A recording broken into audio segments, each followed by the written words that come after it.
Back to the channel, lads. It's episode 24 of our Blackburn Rovers career mode. It's the start of a brand new season here.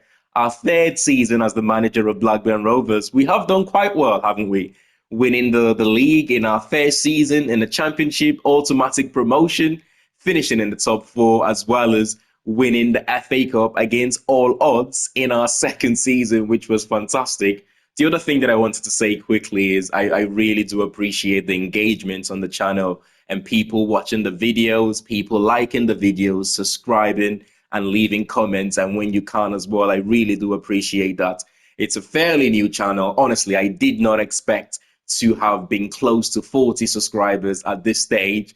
And the goal is to try and get to a 100 subscribers by the end of the year. That would be a fantastic Christmas present for myself and for you as well, who have been supporting me so far. I do appreciate that. And if you're watching for the first time, please subscribe to the channel. And if you can share the videos as well, that would be amazing. And don't forget to drop a like. We're going into our third season, guys. I've got bad news. I've got a little bit of a bad news for you. Last season, I was so excited to finish in the top four. I've gone back to watch the last episode just after we won the game against Manchester City in the FA Cup finals. I did mention Chelsea have won the Europa League, Cole Palmer scoring a hat-trick against Club Brugge, I believe. I actually went on to call him Cold Palmer, but out of the excitement of just winning the FA Cup, I did not realize Chelsea winning the Europa League and finishing ninth in the Premier League meant they automatically get that final spot of the Champions League. And that means we have dropped to the Europa League here. It's unfortunate, I've got to say, because I've been really excited talking about Champions League football this season. That would have been really good for us. But anyway, baby steps. Europa League is not a bad place to be in, considering we've only been playing top flight football, well, Premier League football, just for one season. Let's see how we can progress this season. The objective of the board have said it's going to be to finish mid-table if we can. Avoid relegation. Definitely, we have to avoid relegation this season. They want us to finish in the round of 16 again. They want us to reach the group stage of the Europa League. Now that tells me we have to go through the qualifying rounds, which, to be honest, it's never easy. Within 2 seasons, they want us to have at least one player from the youth academy signed to the first team and play at least 50% of the games in the next season. We've got 18 players eligible for that at the moment. That's one of those that we can achieve. It's only a low sort of objective from the board. Brand exposure, 3 wins away matches this season and sign one young player. And financially, we've still got this from last season. The board wants us to reduce player wages by 64k a week. Come on, man. We are in the Europa League. The logical thing is our wage bill will have to increase. But 64k a week, the board wants us to reduce that by, which it doesn't make sense, that objective, but make 10k profit from youth player sales within the next 3 seasons. That's a new objective that have been added for us. It's not looking too bad there in terms of objective, but as we know, as you go into every season, it's quite busy. The players that you have to sell, and the players that you want to loan out, signing players as well, all those sorts of things. We've got so many youth academy players here. A lot of them will be sold. A lot of them will go out on loan as well. I'm wanting to go with more 4-2-3-1 formation, but not with wingers, because to be honest, we don't have too many decent wingers in the team. Yeah, Whitaker is a winger. Nene is naturally a winger these days. But I want to play them more in that number 10s. I think we had a lot of we had a lot of joy with our attacking midfielders last season, and Tyrese Dolan especially making those runs and behind the striker and scoring a lot of goals. Our top scorer last season in the Champions League, in the Premier League rather. Come on, don't be carried away now. You're not in the Champions League just yet. But anyway, you know what I mean. So I'm wanting to play more number 10s as opposed to wingers. If it doesn't work out, we can always revert back to the 4-1-2-1-2 formation that we played for majority of last season. I remember, was it after the 7th or 8th games, we decided to switch formations and things just worked out for us moving forward. Some of the positions that I'm looking to strengthen, I want to bring in I don't want to disrupt the centre-back partnership because both players were in the team of the season last season. and it doesn't make sense to start making a lot of changes to that. I think as a pair, they're pretty solid together. Fullbacks areas we might need to strengthen because we don't have, I mean, if you think about 77, 76 rated centre backs, and then the fullback is not even close to that level yet.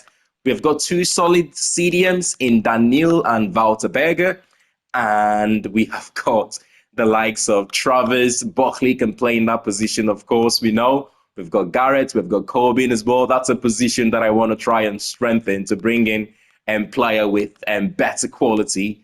I'm going to try and bring in one attacking player. We might let Todd Cantwell go. I don't think he's been good for us in spells, but I think we could do so much better with a more tenacious kind of box to box midfielder in that number 10 position. That would give us a lot of help defensively and also going forward. I've got an idea of which player that I want to bring in for that role, and definitely we will bring in a striker this season. Our top goal scorer was Tyrese Dolan with 13 goals. We need a player that can get us at least 20 goals in our competition this season. In goal, we are pretty solid. We've got Bazunu and we have got Piers as his backup.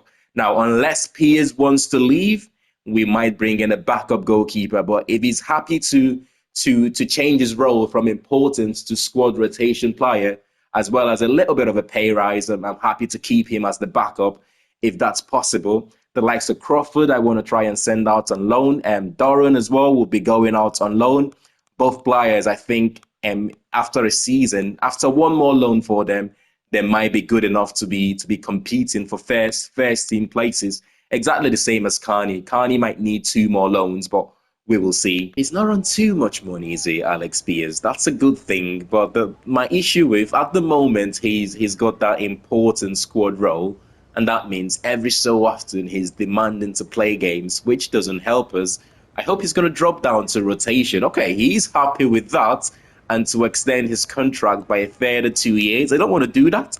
Just an additional 1 year would do for now.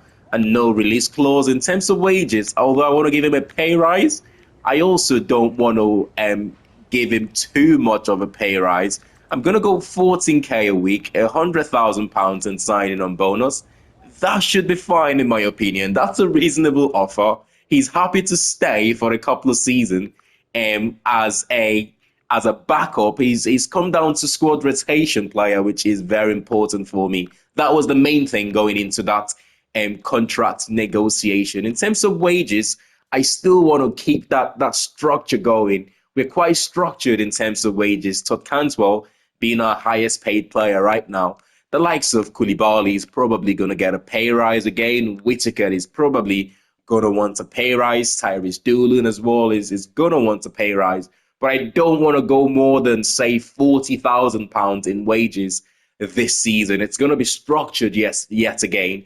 We don't want to break that wage structure. I'm prepared to walk away from a deal in terms of bringing in new signings. But let's take a look here. In terms of how much the board have given to us this season, we have got £63 million. Better than last season, I've got to say. You'd expect it to be better than last season, considering we're now in the Europa League. We're going to need to strengthen. A lot of players I have added to sort of the loan list, transfer list. I'm not going to have the opportunity to show every single one of them. But one thing I will do is let you know when a player has been sold, when a player has been sent out on loan, as we have done for most parts of the career mode. Now, I have a youth academy player here, by the way, Thiago Barras, who I think he's someone's region, but I'm not quite sure yet. I'm not going to do this deal. At first, I thought, you know what, he could be a backup for us and we don't have to spend any money.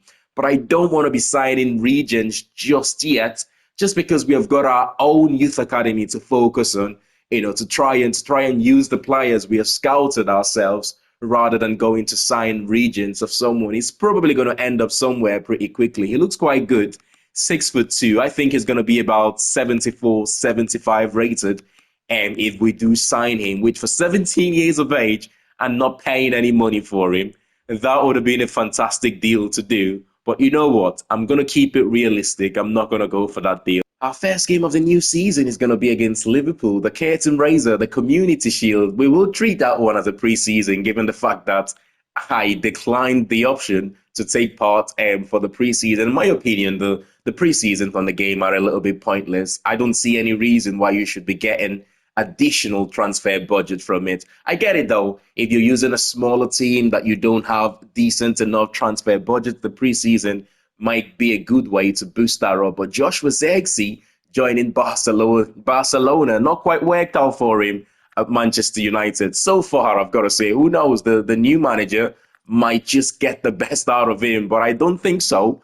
Given what he's done at Sporting Lisbon, I don't think Zirkzee would be his type of striker because he's not a type of striker that runs the channels and makes those runs in behind the defense. That's not the type of player he is. But what we have done already so far is we have got rid of a bunch of players here. Scott Wharton to Sampdoria. He did hand in a transfer request, so we had to get rid of him really. Riordan to Seattle Sounders for £1.8 million. Gilsonin, who was on loan last season for Sheffield United, now relegated, of course, Sheffield United, but he's joined Stoke City for £1.5 million. Jamal Lewis to Burnley for £1.9 million. Matt Gay, he's joined Sheffield United for £2 million. We are going to miss him, to be honest. I feel like the strikers that we had, he gives us that, that target man option. He gives us something different, and I felt like certain games he was really useful for us. What we might do is try and replace him with a younger player that's got, more potential than him, that also gives us that sort of presence that we got from Matt Gay last season or for the last couple of seasons. McCandy's joined Cardiff for £2 million. Bloxham is joined Plymouth. Alex Parks, £1.3 million to Norwich, adding to the youth academy player sales. Let's not forget, the board wants us to make £10 million in profits from youth academy sales. Corbyn joins Coventry on loan.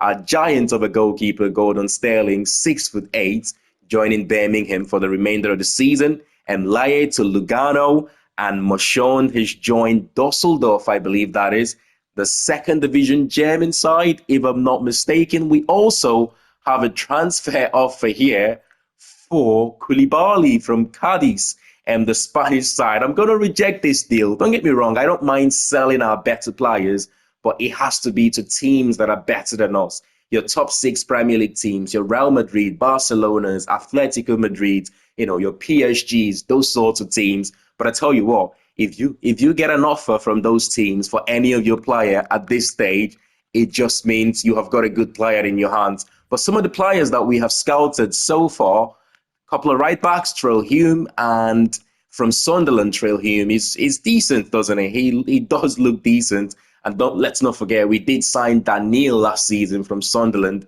who's been fantastic for us. Picking up players from the Championship, actually, it's a very good thing to do. I feel like there's so many players that can make it to the Premier League from the Championship and don't look out of place. So many good players in that league. We've got Zanotti, who I think is a little bit better in terms of his technicals than Trail Hume in that right back position.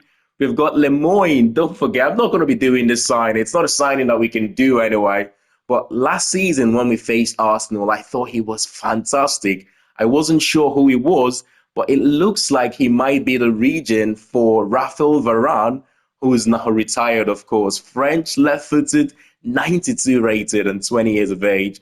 That is just ridiculous. But Ryan Flamingo is the centre-back that I've got my eyes on this season. I've mentioned that I do not want to disrupt Carter and Koulibaly at the moment, purely because both players were in the team of the season last season, and there's no need to start breaking that up right now. But Flamingo is a player that will come in. He will give us that cover that we need, as well as good enough to be able to push those players, rotate with those players, and he's got better potential than Hayden as well. Hayden Carter, that is. And at some point, he will take over from Carter. Barros, I knew he would be 74, 75 rated. He's joined Real Sociedad now. But here is another signing that I want to do in that centre-back position. This is purely a player that's going to be happy to sit on the bench for us.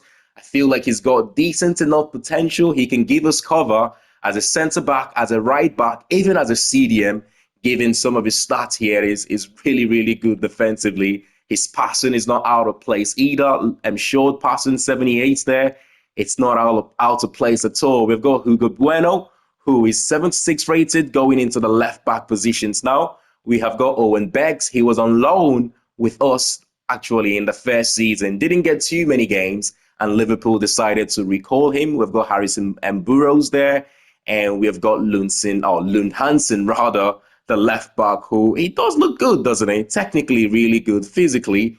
And some of his mental attributes, aggression, composure, interception could be better, but his physicals does look really good. We've got Christian O'Donnell, who we wanted to sign in the January transfer window last season, but couldn't afford him. We could be going back for him again this season.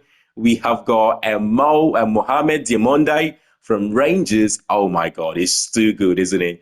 I think if we sign him and change his position to a central attacking midfielder, he might just increase his starting overall to about 79, 80 rated. Look at those passing stats. Look at that dribbling, ball control. He's just a complete midfielder, isn't he? We've also got Esugu here, who is really good physically, but technically not the best. We have got Tommy Doyle. Wolves have now been promoted back to the Premier League, so this deal might be a little bit difficult for us, given the fact that Wolves are now back a Premier League team again. We have got Joe Bellingham. I'm not sure how realistic this deal is. It's not Jude, it's Jude's little brother, Joe Bellingham. Again, he'll be fantastic for us in one of those attacking midfield position that we talked about earlier on. We've got Hannibal Meshbury. He didn't quite make it at Manchester United, but I believe there is a talent in here. Physically, technically, he's quite good. He's only 23 years of age and he's 6 foot as well, which is useful for us to have a midfielder who's got a little bit of height, a little bit of presence. We've got the likes of Chris Rigg. We've got Morgan Gibbs-White. This, for me, would be my ideal signing, my first choice in one of those central attacking midfield positions. The only problem, though, is that wages. I want to keep the wage structure at £40,000 this season. I do not want to exceed that, and he will probably cost us about 28 to 30 million pounds there, or within 23 to 28 million pounds. Our chief executive is saying this would be my dream signing, honestly.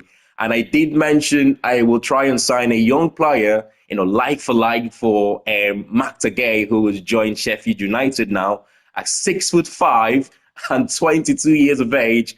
Miles Lieben might be that man from Charlton Athletic. He looks good. But my two preferences for the striker position, I have got Yohan Boni of Real Sociedad, 6'2". He's quick, technically quite good as well.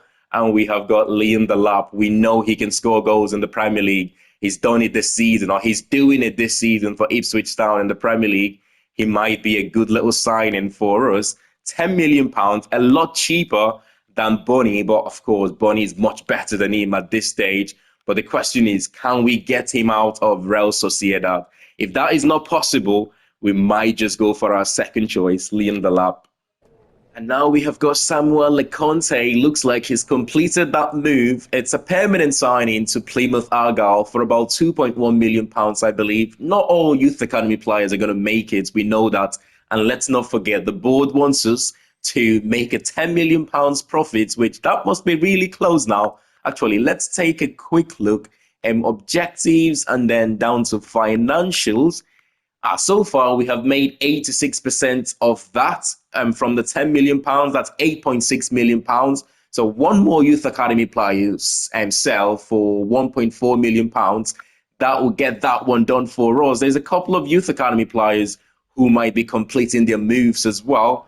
We've got Crawford this time. I believe he's joining Luton Town on a season-long loan. Yes, that's correct. Luton Town for Archie Crawford. I do have high hopes for him. I keep saying it wouldn't take too long now before we start seeing him be a permanent stay in the first team for us.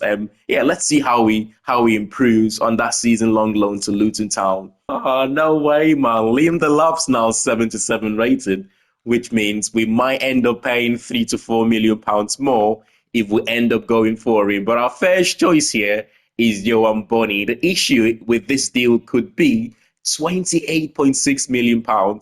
that is a lot of money. As well as his wages, he will have to come down to that £40 million bracket. I don't mind giving him £1 million or more in goal bonus and things like that. But in terms of the base wage, it will not exceed £40,000 a week.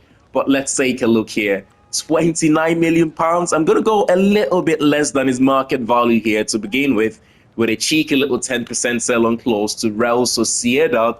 £29.6 million. I cannot pay that amount of money for you. Under no circumstances am I paying almost £30 million for him. What I will do is just go slightly above his market value, £22.5 million. What have you got to say? That's a reasonable offer. Okay, that's much cheaper than I expected to pay for him, which means we might let that the lab deal stay a little bit quiet for now. Let's see if we can get a contract here sorted for Yohan Boni. I need a striker who will get us 20 plus goals this season, and I think we could have got the man here. And £67,000 a week he's on at Real Sociedad. 5 years contract. I'll give you that, son. And let's go into wages here. No release clause, of course.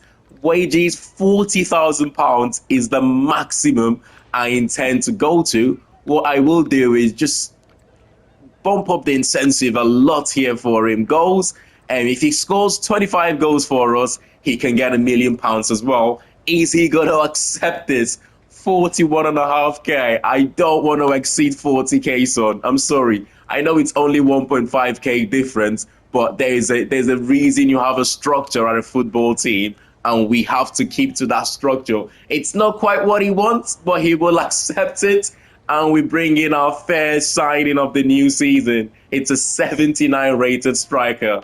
I feel like this lad is going to be really, really good for us. Only time will tell, though.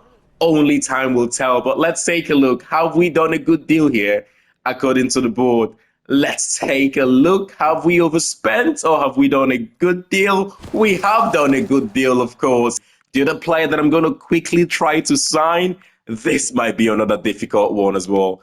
This could be really, really difficult for us.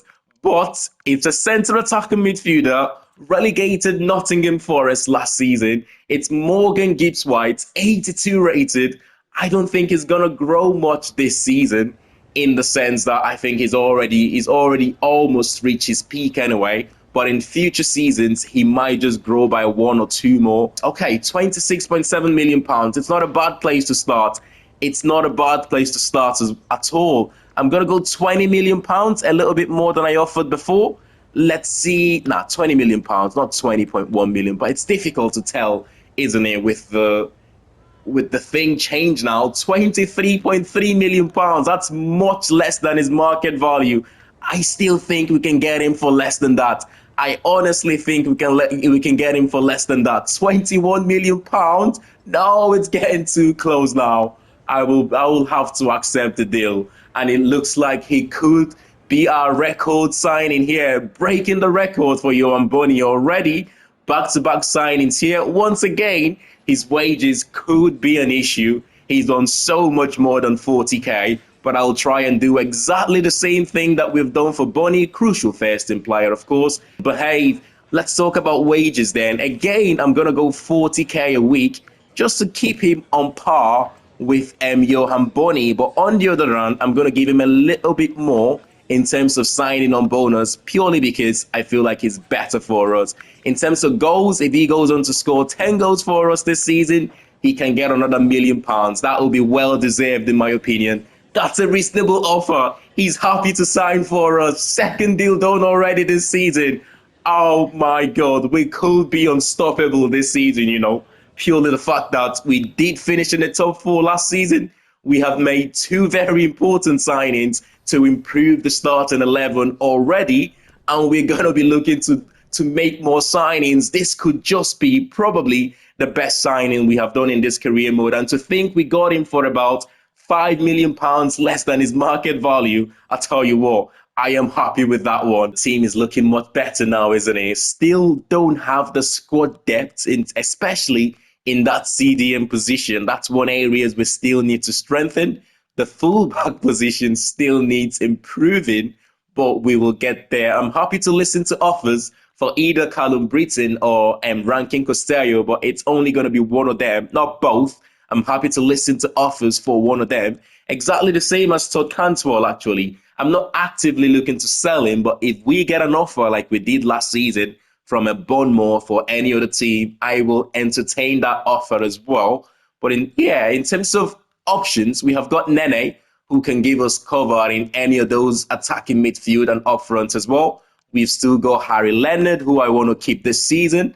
And I also want to try and bring in one more striker if we can. So the plan is to bring in a fullback, maybe not two at this stage. I don't think we can afford two fullbacks right now, but probably a right back it will be. I'm happy with Pickering, though. I know he's only 72 rated. You can't improve the whole of the team in 1 or 2 seasons. This is a long journey. It will take time. I'm happy to keep Pickering as we've only got £22 million left. Unless we sell a big player, I don't think we can bring in a CDM, of a right back, a left back, as well as maybe one more centre attacking midfielder. I don't think that will be possible with £22 million left. We will try and be creative here. Morgan Whittaker from Leicester City for £21.5 million. That's about £10 million more than we signed him for. And Daniel as well from Nottingham Forest. This one I'm going to reject purely because Nottingham Forest are a championship side right now. So I will reject that deal, but it is an interesting offer. Morgan Whittaker, though, if we can get £30 million for him, I did have high hopes for him last season. To be honest, he started the season quite well, but didn't quite meet that expectation that I had for him. And he's a winger. The fact that we don't play with wingers in this team right now, we could sell him for about £30 million if we can, and we can replace him with Diomande, who is also left-footed, and I believe we will make a bit of profit from that deal. Let's see if Leicester will pay £30 million. Okay, we know they can be a difficult team to deal with from our experience with Harry Leonard in our first season. You know what? Let's decrease that a little bit to £28 million. I wouldn't sell him for anything less than that's a deal. They will meet that price and they will pay £28 million for Whittaker. I think that's a steal, And you know what I'm going to do immediately? I'm going to go ahead and go for this deal for Diomande, who is also left-footed. But I do believe if we should sign him and change his position to a centre attacking midfielder for us, he will be about 80 rated. I honestly believe he will be about 80 rated, and straight away he will be better. He's left-footed as well, which means he can play from that right-hand side, exactly the same position that Whittaker takes up for us right now. And I do think we can get him for about £19 million here, which would be us making profits. We need to bring in some money, and that's one way of doing it. Sell a player and try to bring in a player that is a little bit cheaper. Actually, his market value is £70 million.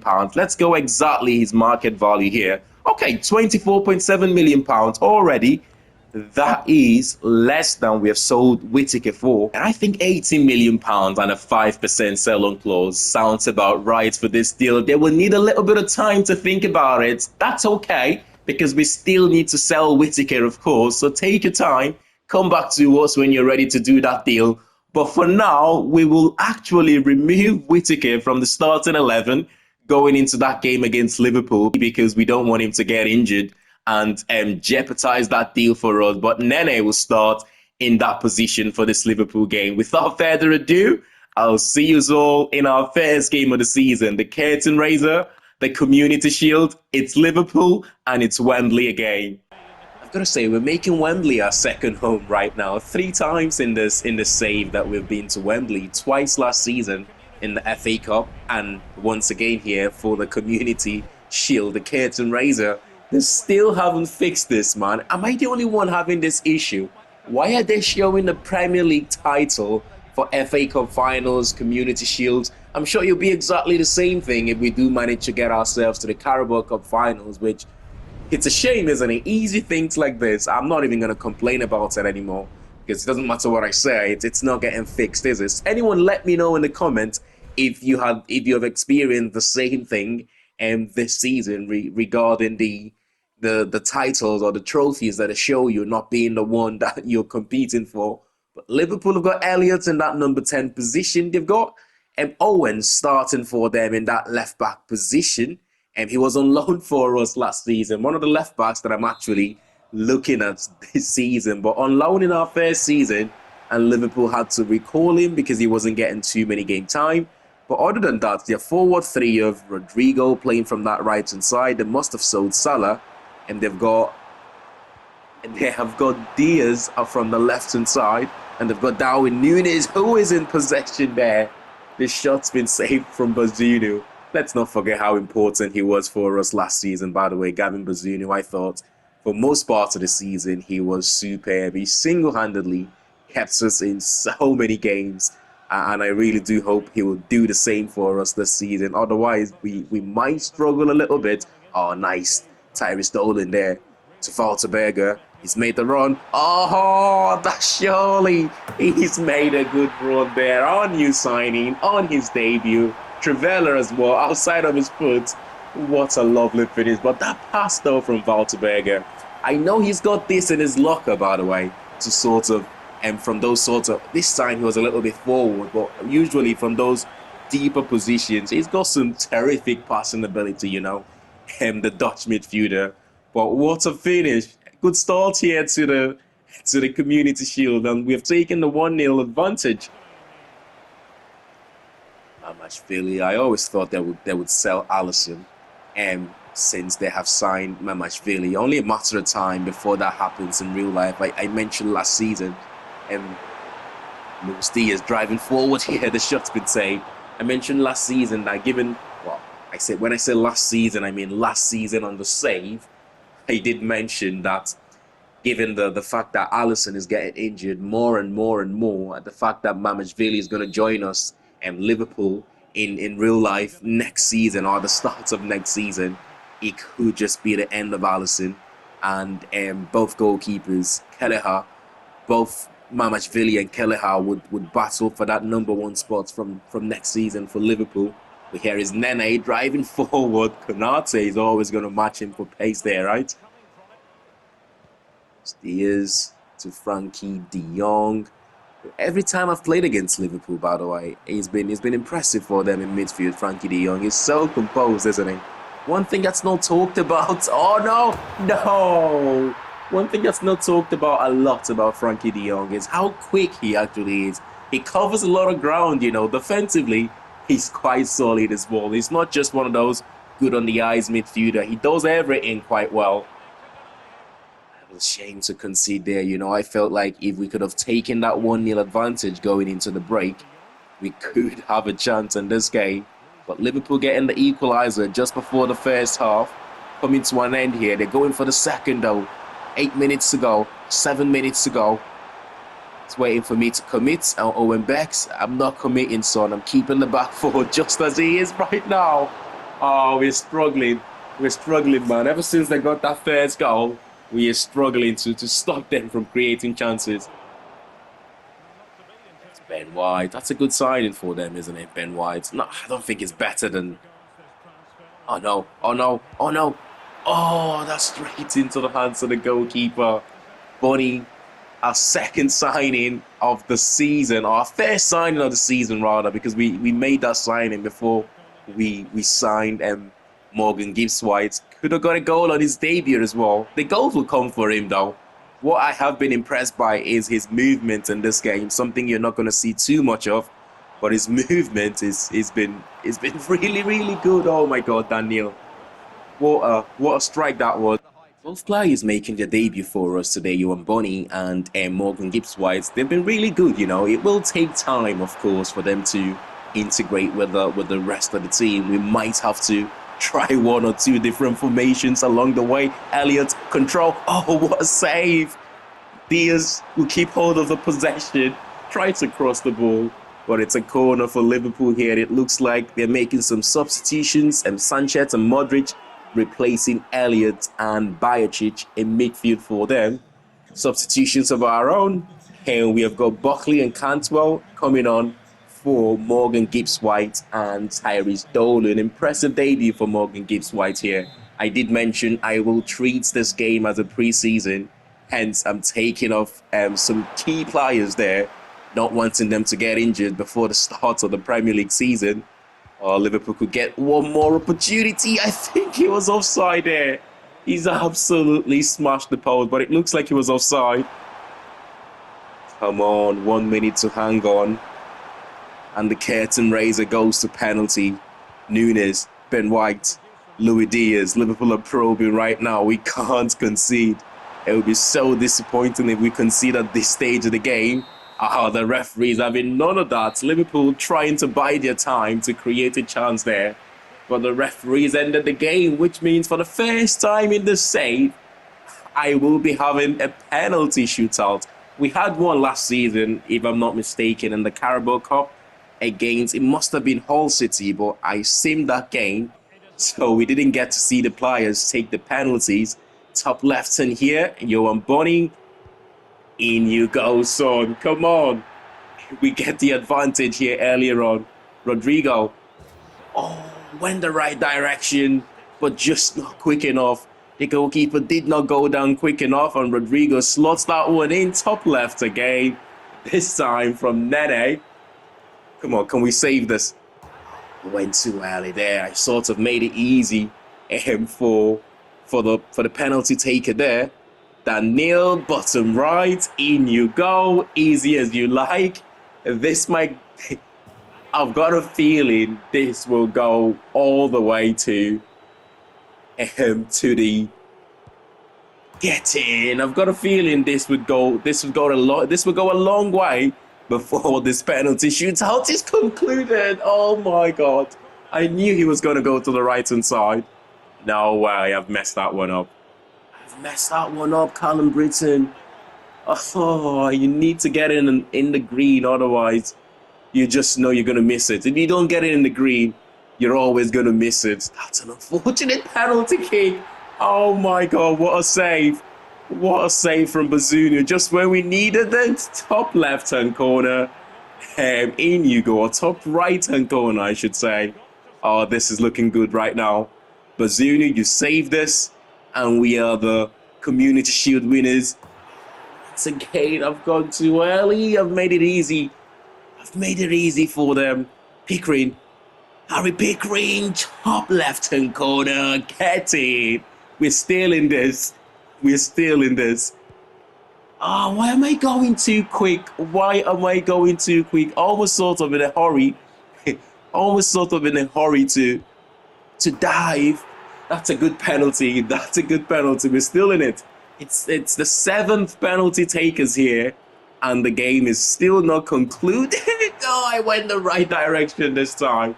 But the power from Konate, I wasn't going to save that one, to be honest. It's just too much power for Bazunu. Top right, top ins. Sooner rather than later, if this is not concluded, it's going to go into goalkeepers. And then it's going to turn around again. I've gone the right way, but I've gone too quick. Oh, Koulibaly. Come on, son. Let's slot this one in. Get it. Liverpool, the Mamashvili goal for Liverpool. I don't think he's guessed the right direction here for any of the penalties. I mean, it was just the one that we missed. It's now gone to the goalkeepers. Yes, Bazunu. It's now gone to the goalkeepers. 10 penalty taken for us. And the penalty shootout is still going on. Mamashvili straight in the middle of the goal. Surely one person is going to miss here. It's not going to be Bunny, hopefully. He goes the same place as his first penalty takers. He has turned around now. That means we've started from the beginning again. Rodrigo, what a save! Get in! Rodrigo has missed the penalty. Bazunu with an absolutely terrific save there. And the curtain raiser, the Community Shield, is ours. Once again, we're going to get to see the players lift the Premier League title. Which is a shame to see, but I did say I'm not going to complain about it. It is what it is. I'll wait for the game to fix the glitch whenever they decide to fix it. For how much money we pay for this, things like this shouldn't be happening, man. It just takes away the fun. You should be excited watching the lads lift the correct trophy, not giving us the wrong trophy. But first game of the season, pre-season game in my opinion, and we have started it quite well, getting a draw against Liverpool 90 minutes and going on to win on penalties. That, in my opinion, is a fantastic result. We're going to focus on trying to bring in one or two players before our first game against Leicester City. I tell you what, I'm hyped up right now. I'm looking forward to that one. There is a confirmation. Morgan Whittaker leaving us to join Leicester City for £28 million. It's a shame that we had to let him go, really, considering the amount of positions that we need to strengthen this season. We needed that little bit of a budget. Ryan Doran as well joins Southampton on a season-long loan. £28 million is a good deal, you know. Massive profits from what we signed him for last season. And from, I believe, Plymouth we signed him for, didn't we? For about £9.5 million or so, I believe. But massive profit there. But let's take a look if Rangers has come back to us for that deal for Diomande. Is it still stored? Okay. They have proposed a counter offer for £20 million. I am going to leave it as it is right now. I'll think about this deal a little bit, whether I want to pay £20 million for him. I still think we can get him for a little bit less, closer to that market value. But I'll store this deal just because it's the end of the episode now. I don't want to be completing a new deal before the end of the episode. But we will come back to this in the next episode. Smash a like on the video if you have enjoyed this one. And of course, subscribe to the channel if you're new to it. Let's take a look. How do we start the Premier League season? We have got Leicester, we have got Leeds United, and we have got Bournemouth. I'm not sure when the Europa League qualifying rounds would kick in. I think it would be around November time, or sorry, September time. It will kick in. That it's massive for us, you know, trying to compete in the Premier League as well as the Europa League. We need a big squad to be able to do that. But I'll see you all in the next one. Thanks for watching, and bye for now.